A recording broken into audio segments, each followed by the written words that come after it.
Hi friends, రైతన్న ఛానల్కు స్వాగతం. రైతు భరోసా పథకంపై తాజా కీలక అప్డేట్. త్వరలో వారి ఖాతాల్లోకి డబ్బులు జమ కానున్నాయి. అదేంటనేది వీడియోలో తెలుసుకుందాం. ఇప్పటి వరకు మన ఛానల్ని సబ్స్క్రైబ్ చేయకపోతే సబ్స్క్రైబ్ చేయండి, లైక్ చేయండి, షేర్ చేయండి, కామెంట్ చేయండి. రైతు భరోసా పథకంపై తాజాగా కీలక అప్డేట్ రైతులకు ఆశాజనకమైన వార్తలు అందిస్తుంది. త్వరలో వారి ఖాతాలోకి డబ్బులు జమ కానున్నాయి. ఎన్నికల సమయంలో వచ్చిన 6 హామీల్లో నెరవేర్చేందుకు కట్టుబట్టి ఉన్న సీఎం రేవంత్ రెడ్డి సానుకూల పరిణామాలకు శ్రీకారం చుట్టనున్నారు. తెలంగాణలోని కాంగ్రెస్ ప్రభుత్వం ఇప్పటికే మహిళలకు ఉచిత బస్సు సేవలు, మెరుగైన రాజీవ్ ఆరోగ్యశ్రీ పథకం, సబ్సిడీ గ్యాస్ సిలిండర్ మరియు 200 యూనిట్ల వరకు ఉచిత విద్యుత్ వంటి అనేక ప్రగతిమైన పథకాలను ప్రారంభించారు.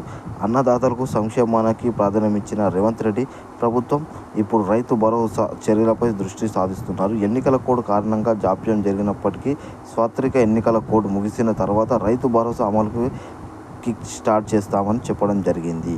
గతంలో రైతు బంధు అని పిలిచేవారు. పునరుద్ధరణ కార్యక్రమం రైతు ప్రత్యక్షంగా సహాయం అందించడం లక్ష్యంగా పెట్టుకుంది. గతంలో రైతు బంధు కోసం కేటాయించిన నిధులు అన్నదాతలకు మళ్లించబడ్డాయి. ఇది కేసీఆర్ పరిపాలనలో గత పద్ధతులను గుర్తించారు.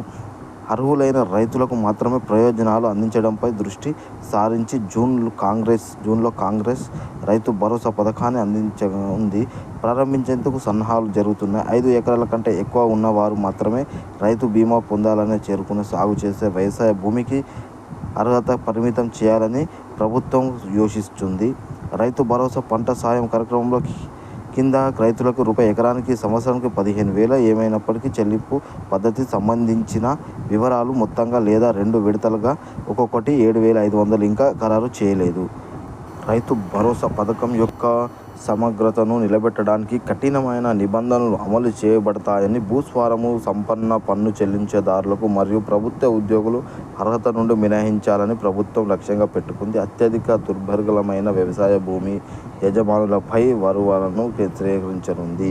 ఇప్పటి వరకు మన ఛానల్ని సబ్స్క్రైబ్ చేయకపోతే సబ్స్క్రైబ్ చేయండి, లైక్ చేయండి, షేర్ చేయండి, కామెంట్ చేయండి. జై జవాన్, జై కిసాన్, జై భారత్.